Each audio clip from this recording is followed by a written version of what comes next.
Well, greetings, everyone. My name is Kshitij Kapoor. I'm the President and Vice Chancellor of King's College London. And as you can see at the moment, floating somewhere above London. Sorry, that's the way my background works today. But a very warm welcome to you. And I'm really pleased that we are here to discuss something that couldn't be more important to all of us.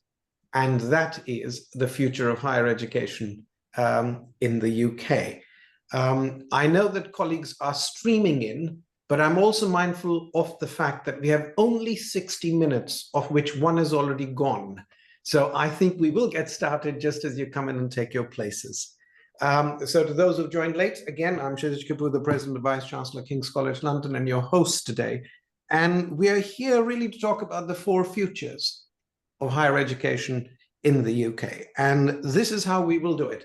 We will start off with Professor Sir Chris Husbands, who's known to many of you.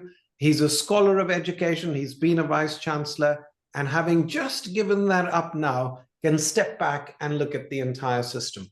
So he will present his view of the four futures. I think that is a very apt title, because if you look at the party manifestos, you find that we're at a crossroads. At one level, every party recognizes the importance of knowledge and the high-tech future economy for the UK.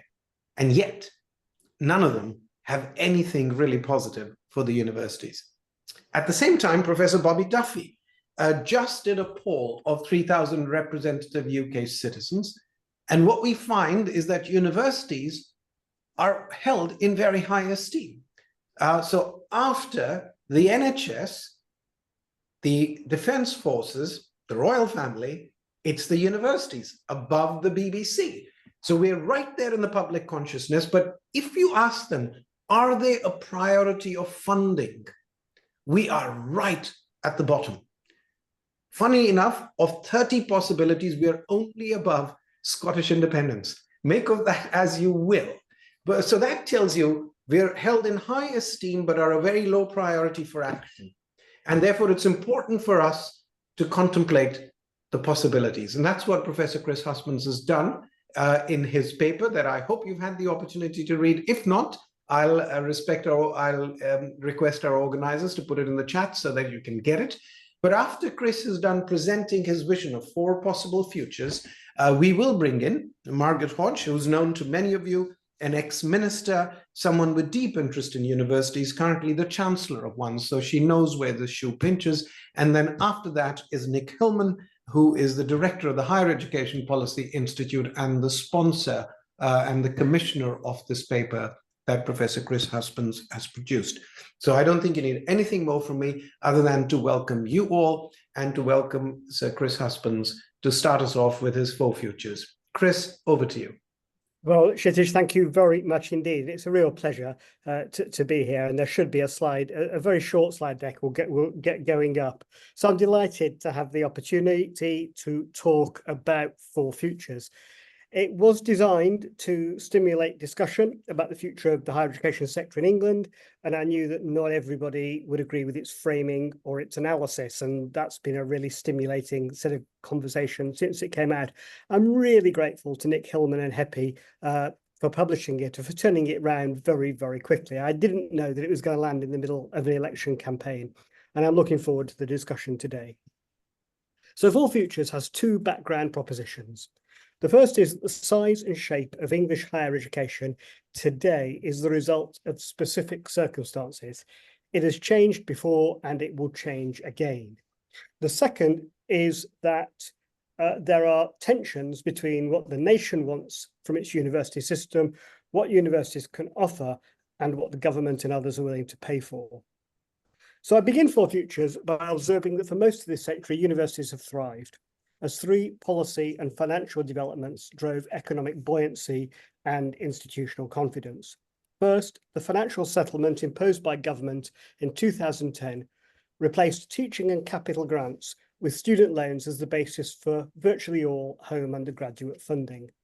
Despite student opposition and fears that what were very high student fees by international standards would deter participation, the £9,000 fee regime provided universities with secure funding and growing recruitment. Secondly, international student recruitment at uncapped fee levels provided not just income growth, but also confidence about the global engagement of UK universities. By 2022, international students were contributing something like 40 billion to the UK economy. And then thirdly, government's aspiration to grow research investment to 2.4% of GDP by 2027, with a longer-term target of 3%, provided a third source of funding growth and put universities at the forefront of innovation.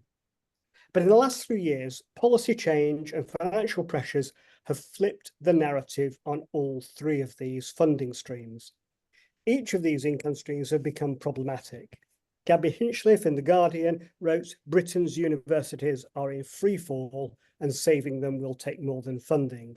Chris Smith and Nicola Woolcock in The Times wrote that universities are planning mergers in the face of bankruptcy threats and rising costs. And there is a mixture of hysteria and something verging on glee in the comment columns of the Daily Telegraph and the Daily Mail. So I'm going to dig a bit deeper onto each of those three funding streams as the background to the scenarios. So first, on home undergraduate fees, they're frozen. They're now worth less than 2/3 of their 2012 value. The fee settlement in 2010 largely insulated universities from austerity, enabled investment in estates and student support, and embedded what Kshitij in his pamphlet earlier this year has called a high-quality, high-touch model, though it may also have led universities to put off serious efficiency savings. Fixed fees were manageable for universities at a time of low inflation, but not with high inflation. Any decision to increase fees requires political action. That may well come, but as of now, 2/3 of universities are in deficit, most are making deep savings and reviewing their portfolios. And I think the fee freeze has been a major driver of poor industrial relations, which is impacting student experience and the sector's reputation. International student growth has been spectacular, at least since the reintroduction of the post-study work visa and the 2019 international strategy. It's been the main mitigation for challenges on income from home and undergraduates. Government, under pressure on immigration numbers, has begun to trim back the visa regime. Along with geopolitical and economic reasons in key markets, that has reduced international recruitment and producing serious challenges for some institutions. On research and innovation, there is political consensus on the importance of research investment. In the years after 2010, the buoyancy of home and international student recruitment and the surpluses generated allowed all universities to expand their research portfolios. In theory, publicly funded research is funded at 80% of full economic cost. In practice, cost recovery on research is about 68%. So the deficit on research is now 2.7 billion and rising, or 2.5 times the value of QR income, which is the ref-linked research income to universities. So very quickly, that's the context, sketched in more detail in the pamphlet. The current departing government appears to be unwilling now to fund the university system, which was called into being a decade and a half ago. It declined to raise fees, to increase student maintenance support, to maintain widening participation funding, to allow international student growth, or to fund the full costs of research. A new government could and may change any or all of those things, but money is tight and HE funding is in decline in many economies. So in Four Futures, I used that context to consider 4 possible scenarios for English higher education. You can make different assumptions, although as I worked this through, my experience is you ended up with something like these 4, however you worked it through. So I'm going to describe them, as I do in the pamphlet, as if I'm looking back from 2030. So scenario 1, the evolution of the present. In this scenario, government after 2024 did not address difficulties in the sector. Undergraduate funding remained tight, structural flaws in research funding persisted, and freedoms to grow international student recruitment were constrained by immigration policies. Government was consumed by other priorities in economic and social policy, and universities were on their own. As a result, the undergraduate offer was trimmed, low recruiting courses were closed in all institutions, student choice was reduced, group sizes rose, student support services were reduced, As the offer was denuded, so the propensity of students, and particularly the disadvantage to progress to HE, fell. Widening participation retreated. Almost all universities had to focus research investment on specific areas of strength. International recruitment became differentiated, with those universities able to satisfy the demands of the visa regime embedding their position. The sector shrank in size and ambitions. Some universities thrived, but more, and especially those with relatively undifferentiated provision, struggled. Soft mergers based on shared services and combined provision became common, as well as hard mergers in which institutions combined, sometimes on a school-like multi-academy trust model, sometimes on an FE group model, to find economies of scale. So scenario 2 is the reverse. In this scenario, government commits to funding universities to do the job it asked them to do a decade and a half ago. That took time to play through in government spending, but restored confidence to the sector and enabled longer-term planning. Undergraduate fees rose. Government indexed the fee from its 2024 level with CPI, but later realised that all that had done was embed underfunding, so fees were gradually restored to their 2012 level. Maintenance loans for the worst off students were replaced by a return of grants, avoiding the situation in which the worst off students graduated with the largest debt. Government recognised that it was not in the national interest for research funding to depend on poorly planned cross subsidies from teaching. Research funding was reformed. Research was funding at 90% of full economic cost, preserving the principle of dual support, whilst recognising the need for research to be sustainable. The increase in research FEC was managed within planned budgets by funding a bit less research, but as investment was growing, the sector absorbed it. Finally, convinced of the economic and soft power gains from international student recruitment, government went further than the 2019 international strategy and encouraged further growth in international recruitment. Confidence returned, participation rose, universities invested and could tailor their offer to individual need. In scenario 3, a unified tertiary system for England was developed. At its core was a version of the lifelong loan entitlement developed by the Conservative government, in principle accepted by Labour. That required full modularisation of provision and frameworks for credit transfer across the tertiary sector that were driven regionally. Flexible provision mushroomed, reducing demand for maintenance loans. Investment in digital allowed students to integrate study and work. Price competition from LLE provision at FE colleges and private providers required universities to operate cost effectively. Regional tertiary education councils were established to coordinate provision, brokering agreements across universities and with FE. New institutional forms developed, in some cases based on compact agreements, in others through group structures and mergers. Clear pathways allowed learners to begin courses in FE and progress through to degree and postgraduate provision in associated universities. National research councils remained. Government accepted that the UK's global position in knowledge generation required sustainable funding and agreed to fund the full economics of UKRI research and to developing support for charity research. Innovate UK moved to a regional structure and providing a place-based relationship between translational R&D and advanced skills provision. A tax credit scheme built translational research partnerships with industry. The government encouraged universities to develop long-term plans for international recruitment with their tertiary education councils and regional specialisms developed, linking to regions internationally. Finally, scenario 4. In this scenario, government prioritised innovation and research.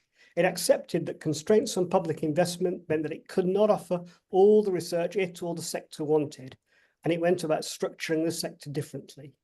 In looking for a measure to determine the reshaping, it used REF outcomes and set an institutional threshold below which QR income was not allocated.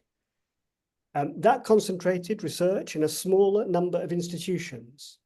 Most universities had then access to 2 funding sources denied to QR institutions, a pot for specialist institutions or Innovate UK funding for translational research. And this rapidly differentiated the sector into 4 groups: a fundamental research sector, a translational research sector, a teaching sector, and a specialist institution sector. To reshape that sector, government took a directive approach to student number planning based on triennial agreements with each university for numbers, access, and subject mix. And that was enough to secure Treasury agreement for indexing the undergraduate fee from 2024 levels. Government set national commitments to manage growth of international students at 5% per annum, and in some institutions, that income provided headroom to invest in research, putting some fluidity into the sector. And by the end of the decade, a small number of universities undertook fundamental research, collaborating with translational research universities and specialist institutions to drive regional growth, whilst teaching institutions, some merged with larger FE colleges, focused on high-quality professional and academic programs. So there are my 4 futures. They're painted deliberately in primary colours along 2 axes, depending on whether funding is tight or loose, on whether government is interventionist or laissez-faire. Scenario 1 is the sector's current trajectory, but it's an unpalatable description of decline. Scenario 2 is consonant with a good deal of the sector's current policy asks, but it's expensive, and it involves difficult political choices about fee levels. If those choices are ducked, it becomes even more expensive. But a hidden challenge is that scenario 2 is also very conservative. It restores the 2010 university model despite changes in politics, economy, and society. It offers government nothing new. Scenario 3 provides universities for regional growth, compelling for civic leaders and politicians, but it trades that against global excellence. Although scenario 3 is designed to account for that through a national research infrastructure, it prioritizes the regional. But if the UK needs universities for regional growth, it also needs universities for international competitiveness. Scenario 4 secures that, but at the painful cost of a reduction in the number of research universities. Duck one choice and another becomes more challenging. So that's it. 4 futures. They're not predictions, they're certainly not recommendations, but they're scenarios. My biggest point is that there are choices to be made and none of them are easy. We might want the fiscal orthodoxy of scenario 1, the well-funded high participation of scenario 2, the regional growth of scenario 3, and the internationally competitive research powerhouses of scenario 4. But we can't have them all. Cakeism is never a policy. There is political change coming and there are choices to be made, and we can best inform them by thinking hard about the university system we want and that we're willing and able to pay for. Thank you, Chris. So wonderfully put. And I have to commend you on your breadth of conceptualization, but also the detail with which you have visualized how all the other different actors will respond to any of these scenarios. But let's turn to someone who's seen this all perhaps before. So Margaret, you've been there since the time of the Deering report, and then there was the Brown, and then there was the Auger, and universities have gone through hard times and great times, and we're somewhere in the middle at the moment. Please tell us what you make of the 4 futures and your own thoughts on the matter. Thank you, Kshitij. I'm going to start just with some admissions, if I may. I'm not a lifelong member of the HE community, so I don't have all the expertise that that experience brings, but I was HE minister for a couple of actually key years when we were developing top-up, what were then known as top-up fees between 2001, 2003, and I do, of course, chair Royal Holloway. But I hope I bring a slightly different perspective, Kshitij, to our discussion today. The second thing to admit is that I don't pretend to know what a future Labour government, if it is elected, would deliver in terms of the sustainability of HE. I'm now an ex-MP, so I'm rather detached from the deliberations of the shadow cabinet, though I have to say it doesn't stop me lobbying. And the third thing I wanted to say was a reflection on when I was HE minister, because I was then tasked by Tony Blair to develop a very radical reform agenda. And I remember I had the temerity to address the annual conference of UUK, the vice chancellors at UUK, when I suggested, among other things, that we might start to distinguish between research-intensive universities and teaching universities, valuing both equally. After my speech, I was completely cold-shouldered by all the vice-chancellors and realised I'd walked into an absolute terrible, terrible situation, and my suggestion had gone down to like a lead balloon. So it's interesting that 20 years later, Chris has brought that suggestion to the fore again. I welcome Chris's paper. I think we're probably going to end up with a mix of everything, not as clearly defined as he has defined it. And I'm pleased to see many radical proposals in there. I hope in the spirit, Kshitij, of open debate, I can provoke a bit of further discussion by having three observations, not to criticize or challenge Chris's contributions, but to act as a bit of a provocateur. The first thing I'd say is I think when we think about the future, we have to focus on the student perspective and interest, and that has to be at the forefront of our consideration of looking at alternatives. And I don't really feel that, Chris, in your paper. We know that indebtedness is higher in the UK. You've done this work yourself, Kshitij, even higher than the USA, because we have fewer bursaries and scholarships and the like to bring down the fees as they do in the USA. Anecdotally, I can just tell you from my own constituency that there are people this year with offers at, even Russell Group universities who are thinking twice about whether or not to take up those offers because of the burden the debt and burden that it'll bring to them. And I know from my very young staff in Parliament that the moment I gave them a pay increase, most of it went in repayment of their student loan. So it's a real issue. And no consideration, I feel, has been given in the paper of the fact that even where students do take out the loan, the value of that loan has declined. And I think that's HEPI figures that show for the poorest, it's declined between a quarter and a third. And for the better off, it's declined by nearly a half. So they all have to work. And now over half of our student body work. I also think that no consideration has been taken about the way in which mainly the increase in costs has led to a different way in which students access their higher education. We now do have 1 in 5 students, and the last figures I saw, Nick may be able to help us, was 1 in 5 students are now commuting students. And can I just say this, there's an assumption in all the discussions I've been involved in on the future of HE that we can just raise fees. And I think that is politically difficult. I think it will impact on widening participation when we still have students from the higher socioeconomic groups being twice as likely to go to university than those from the lower socioeconomic groups.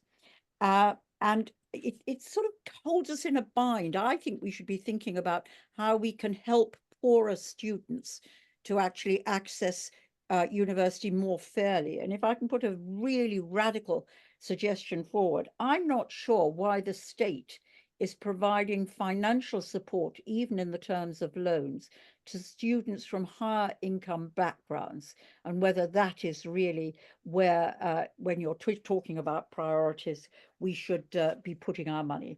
So that's my first point, think about the student. The second point is about money. I think either in the short term or even indeed in the medium term, there will not be much money around.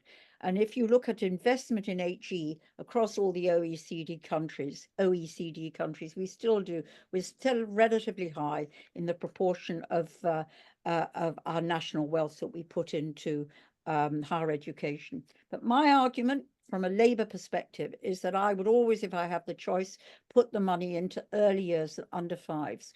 Because if we're interested in equalizing life chances, we know that investment in those early years are the ones that pay biggest dividends.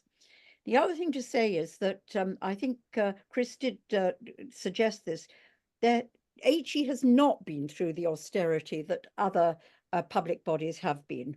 So if you look at local authorities, their budget cuts are now about 26% from where they were in 2010, and the government grant has been cut by about 0.5%. Look at even services like the police, where although money has been reinstated, they also suffered a 20% cut in their funding between 2010 and 2015. So all public bodies have had to change the way they work, and higher education has got to do so too. And my experience is that higher education is very slow in responding to changed financial circumstances. Tends to be a lack of willingness and acceptance and understanding of the acceptance of change. You look at the pensions issue, that is a classic example of where higher education lags behind all other sectors. And we have to find new ways of working that don't just balance the books in the short term for all the institutions, but in the longer term will ensure financial sustainability. And just as an aside on that, I hope, and one of the things I feel really passionately about is government has got to remove international students from the immigration count for all the reasons that Chris has said. And I like Chris's idea of top slighting a proportion of the of the income from international students to help local authorities fund. So that's my second point: face the reality and respond as other public sector institutions have. My final point is that if we're going to survive this crisis, we have got to work together and be more collaborative. And my experience, again, really more recently as chair of Royal Holloway, is that we're all too competitive, we're all too secretive, and that inhibits collaboration. So really we need a new culture in HE where we share and collaborate in a much better way and don't compete in the same way. And that can lead to all sorts of federations, collaborations. We don't like to reveal our weaknesses, and I understand why, but if there isn't an openness and honesty, we will find it very, very much more difficult to come through these difficulties. So whether it's about a willingness to share backroom functions, teaching of courses, facilities, or perhaps even in the final thing, keeping our brand as institution, but sharing everything behind that, I think we need to really think about that. So in conclusion, I welcome the paper. I congratulate you at King's for sponsoring this work and the debate. I hope we can have an open, informed debate, which will see us through. Our higher education, we all know, is one of the jewels in the British crown. So we do need to cherish and grow its contribution, both to place, society, and the economy. But for our part in HE, that means we have to embrace change and reform. Thank you. Thank you very much, Margaret. And that is a good segue to the institute that actually commissioned this paper, and that's Nick Hillman. So, Nick, over to you to your comments on what Chris's paper says, and also anything else you'd like to put on the table. And then, Chris, I'll come back to you to respond to Margaret and Nick, and then I'll throw it open to questions. I can already see them coming in. Please start putting your questions into the box, but also feel free to thumbs up the questions so that I know what I must attend to first. So, Nick. Well, thank you, Kshitij, and thank you to the King's Policy Institute for putting on this meeting. I mean, we love it when people take HEPI reports and host their own events on them, and not least because it means we don't have to do all the organisation. And I feel in this context that I'm sort of Chris's publisher in a way, because we were absolutely delighted to publish Chris's thoughts. And one of the reasons we were so delighted to publish it then is quite unusual for a higher education policy paper, this one, because very often policy papers delve very deeply into some very specific short-term issue, or they take such a long time horizon. You know, we're looking at the days when the robots will take over. And Chris's report is different. It takes the same sort of time horizon that a forward-looking university strategy might, 7 to 10 years. It takes the same sort of time horizon that a new government with a stonking majority might want to take if you're thinking over 2 parliaments rather than just 1 parliament. And I can't actually think of barely any, I can think of barely any other higher education policy papers in this space. There was one from the University Alliance back in 2012 that also had 4 scenarios that actually have quite a lot in common with Chris's 4 scenarios, and we may want to, at some point, to compare the 2. That's the first thing I want to say. That's why we're so delighted to have published it. The second reason I'm so delighted to have had a hand in publishing it is that if you're a think tank, you have one job, which is to make people think. That is our job in think tank land. And it's absolutely clear that Chris's paper has been doing that. I've seen some of the Vice-Chancellor's emails to Chris responding to his ideas. Only yesterday, I had a request from a university to send them 30 hard copies of this report, so they could give 1 copy to every member of their governing body and their very senior exec team, so they could discuss it and see what it meant for their own institution.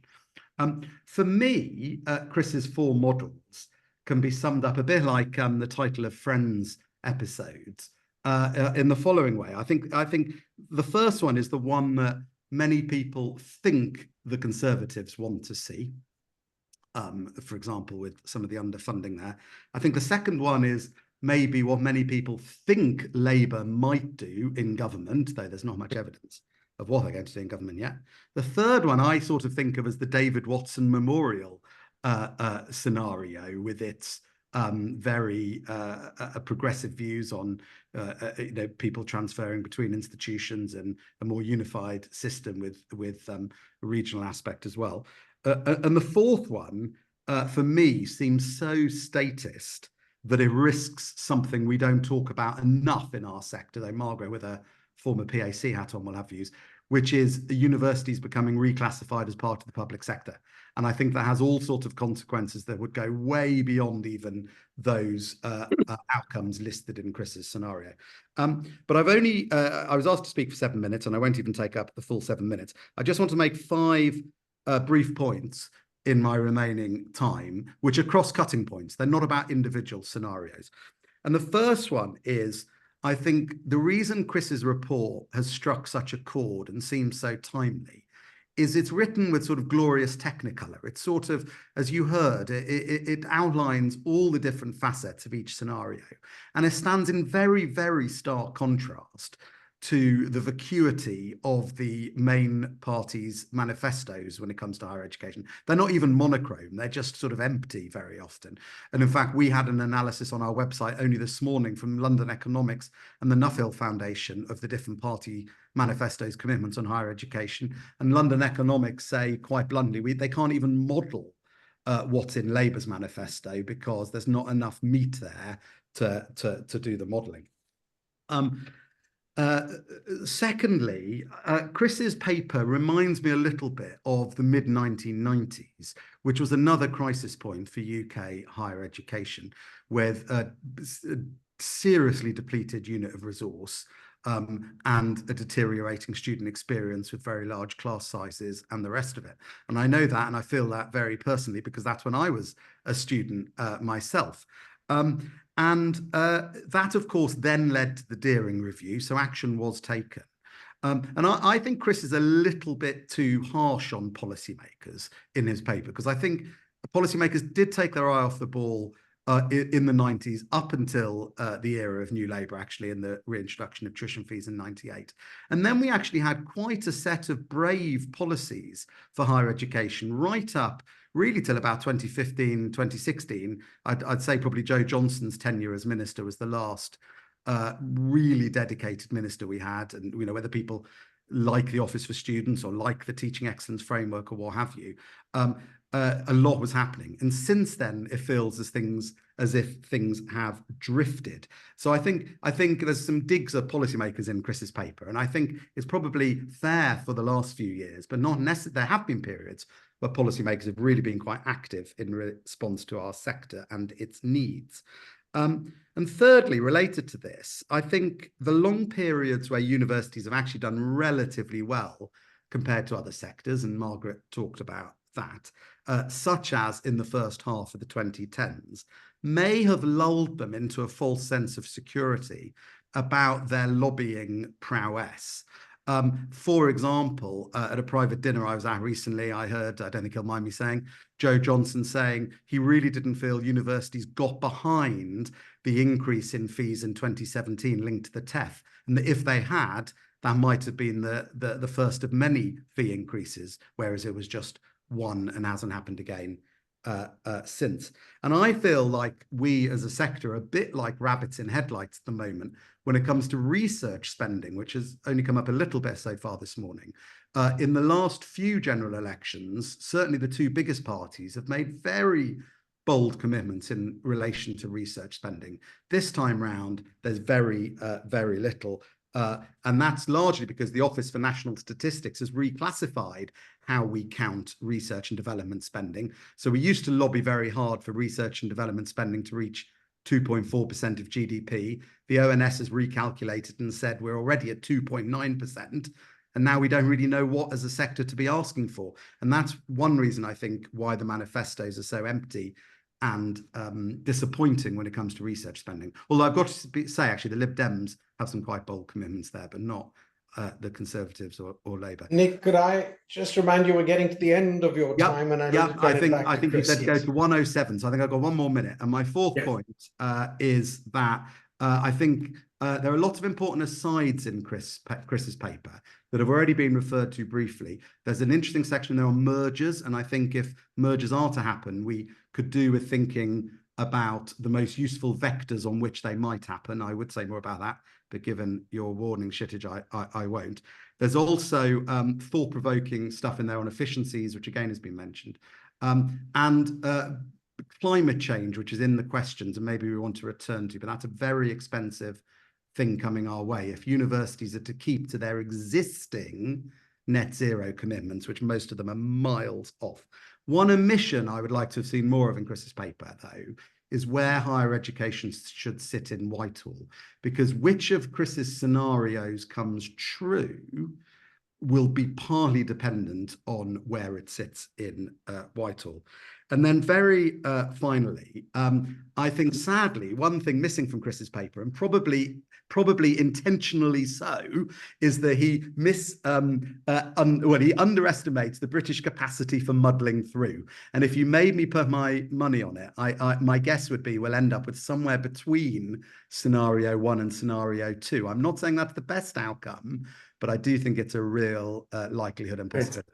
Thank you. Well, thank you for that, Nick. Now, Chris, this is not your PhD paper, so you do not need to respond to all the issues because that'll take the next 3 hours. Let me give you 2 minutes to pick up anything that Margaret and Nick have said that you'd like to clarify first, because what I really would like to get to is the questions that I've raised, and very valuable ones. Okay, yeah, look, that was great, and I've also been looking at the questions in the chat. There was a long debate in the 1970s between E.P. Thompson and a Polish Marxist called Leszek Kolakowski, which Kolakowski brought to an end with a long paper called "My Correct Views on Everything." And I'm not going to offer my correct views on everything. Just 2 or 3 things I will pick up. I think, Margaret, your point about early years investment, I absolutely agree with. And I think that there is a really interesting question about why we gear units of resource in the way that we do through the sector. And arguably, we should be spending more per pupil on early years than at any other stage. I think that's a really important lesson about where things fit. And it links to Nick's point that the sector being lulled into a false sense of security about its lobbying power from the periods that it's done well. And I personally think, having been through a lot in the last 20 years, that it was probably felt pretty good at the time to be exempted from austerity. But I think in the long run, it's made life a lot more difficult for winning public support for higher education. Nick is absolutely right that there are things missed out, but HEPI now has a strict word limit on pamphlets. It doesn't talk about the costs of climate change. It doesn't talk about where HE might go in Whitehall. I think they're really important. I suppose that I don't want to be defensive. The real question for me is where. I think this is a bit like one of those children's puzzles where you've got a group of anglers sitting on a bank, and they've got muddled up fishing lines, one of which goes to a big fish and one of it goes to an old boot, and where you start largely depends on where you end up. And I think you've got to work out, and this is the question for the sector, where do you want to prioritize? Where do we want to think out? What are the policy emphases where we can make the most progress over the next 5-10 years? So that's that. I'm going to pause. All right. There's some fabulous questions. That's a good place to pause, because one of our top questions is indeed, where do you want to have your biggest impact? And Margaret, you made a very good point about widening participation. While by international standards, UK now sends a very high number of people to university, but that's still 50%. So which of Chris's various scenarios, Margaret, do you think will deliver the best outcomes for students from a lower socioeconomic background? You see, to be honest, Kshitij, I don't think they are that sort of. I think there's a mix. So Nick talked about a mix between 1 and 2. I would mix. You know, we have got to look at new ways of delivering. You know, your 3 and 4. I would mix them together To get the reason I'd said that we've got to have a student perspective, because that, if you put that into the, if you say you're going to look at the, you know, widening participation and student experience at the heart of how you organize, I do think, I don't know if you all agree with this, I think you come up with different answers, and that's where I put this provocative suggestion. Why are we supporting through the loan system better off students to live away from home, whereas poor students are put off by the debt and never have that option to live away from home? And if we could ask those sort of questions from a student perspective, you may come up with a different answer within what might always be constrained resources. And Margaret, could you see a world where we withdraw, you know, fees funding and loan funding from students who come from better off households? I think I can see a world where we reintroduce some form of grants for poorer students. Yes, I can. Right. Thank you. But, you know, that begs the question, how many people do we need to send to university? Chris, is anyone going to take a shot at this? Because I think that's a really so the figure in England is about 41% of 18-year-olds progressing to higher education. And this is where I go into biometry. It's about 38% in Germany. It's about 42% in Australia. It's 55% in the United States. It's now 47% in China. It's well over 70% in Korea. But you run into some definitional issues. And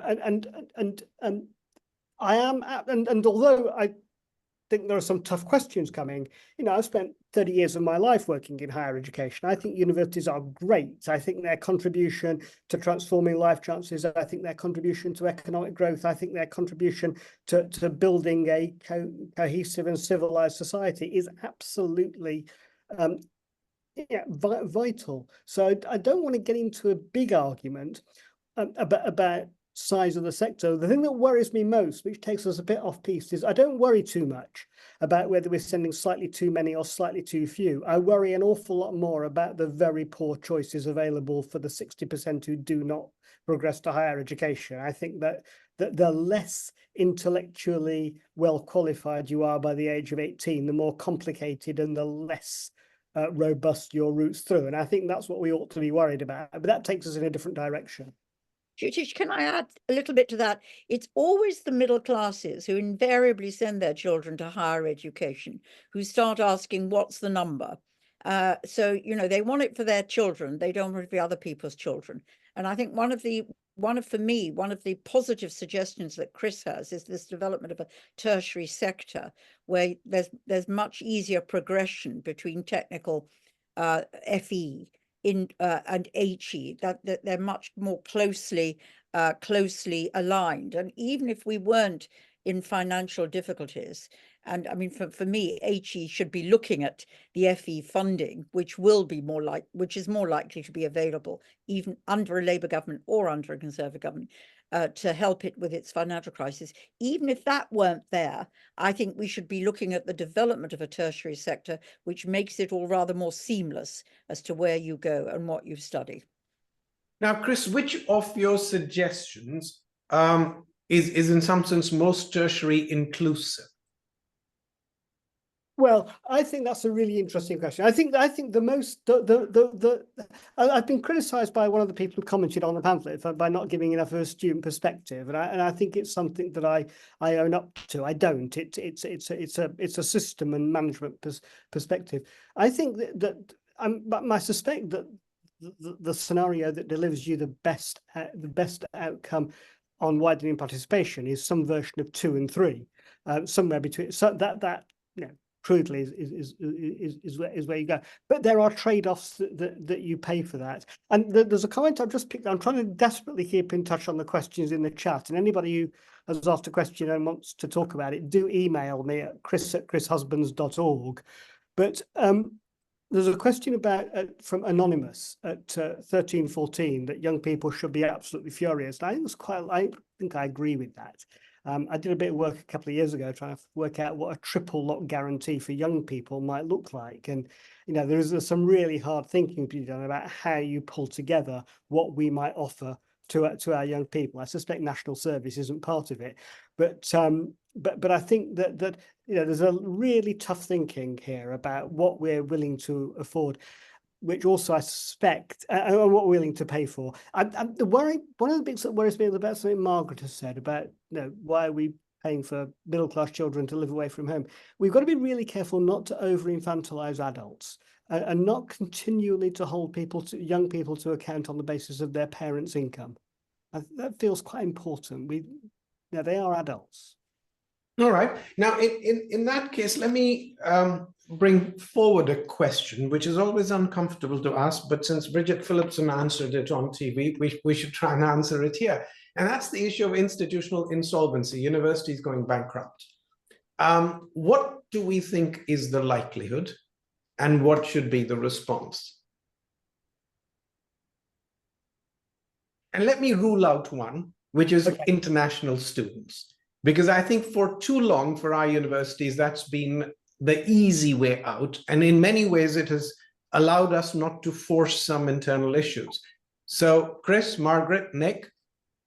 I mean, there is a model which, you know, I don't say this with any prior internal knowledge, but there is a model that local authorities have gone bankrupt, and there's a model of how they have been put back, you know, sustained again. So, you know, this is back to has HE or have institutions been too slow in looking at how they deliver and what they do to get financial stability. I don't think a Labour government will allow an institution to die. I just don't think that'll happen. I think may encourage a merger. They may encourage, you know, something like that. But or they may bring in somebody from outside, a commissioner of some sort, to try and sort out the finances, which will entail cuts. But there is a model there which they could follow if they were so inclined. If they did. Chris, and then Nick. Well, so I think I agree with Margaret that no, actually, it's not just a Labour government. I don't think a Conservative government would allow individual.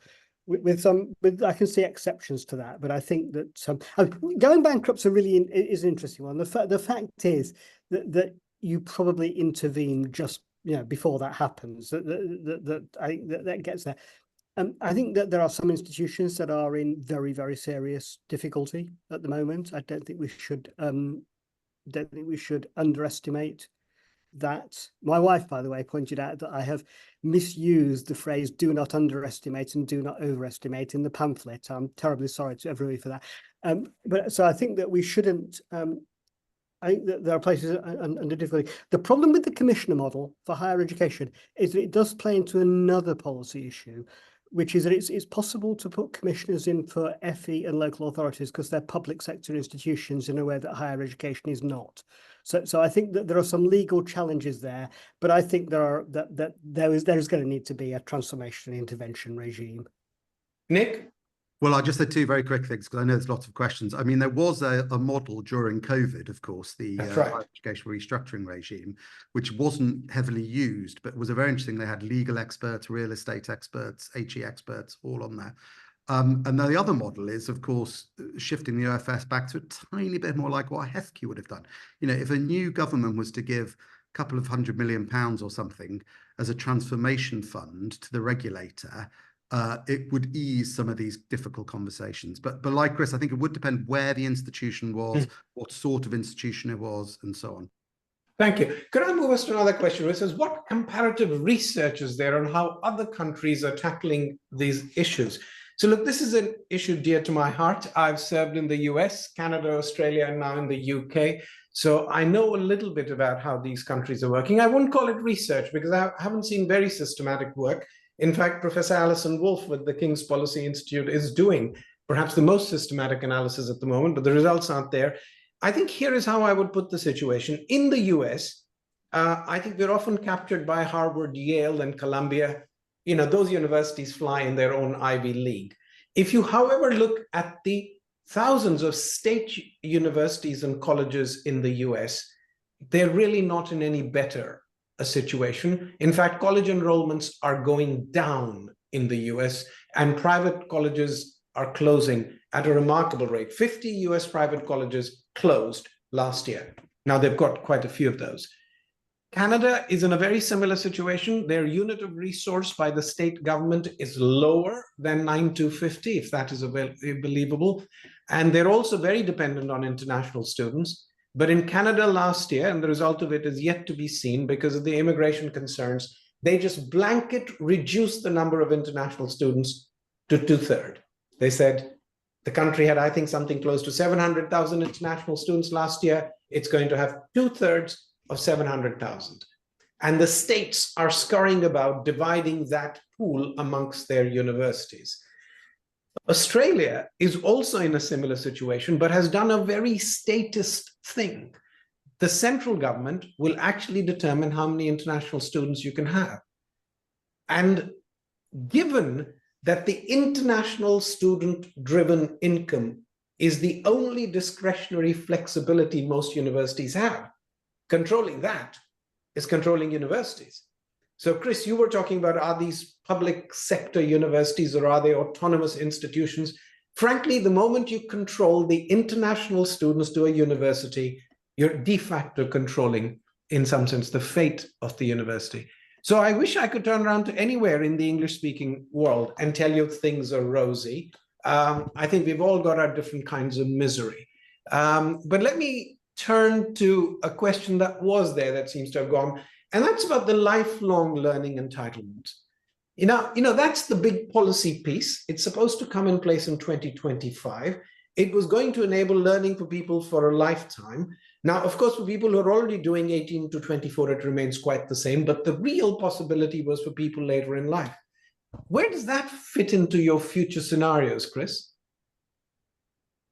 Yeah, so I talk about the LLE explicitly under scenario 3. And the point about scenario 3, and there's so many interesting things in the chat I'd love to talk about. The point about scenario 3 is that and it'd be interesting to know whether people agree with this, that in a sector the size of England's, if you're going to go tertiary, I think you have to go regional. Otherwise, you end up with something that's incredibly complex. And then you start to map out regional credit transfer models. So scenario 3 makes explicit detection for LLE.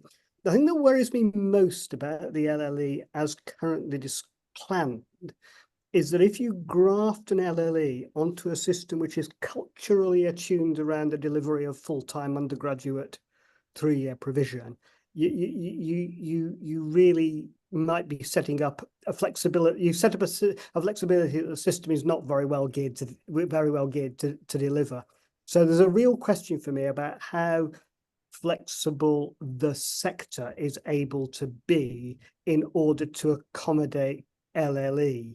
And once you start to do that, I think you then begin to unwind some elements of the current delivery model, because you and there's some interesting comments. I've seen Mike Boxall's about adult learning. You start to unwind some of the bundled delivery model that we've got. So the LLE, I think, has enormous potential for change, but I'm a little bit worried that if you graft it on, as you graft it onto the system that we've currently got, it might become emasculated at birth. I suspect Nick has got more intelligent things to say about this than I have.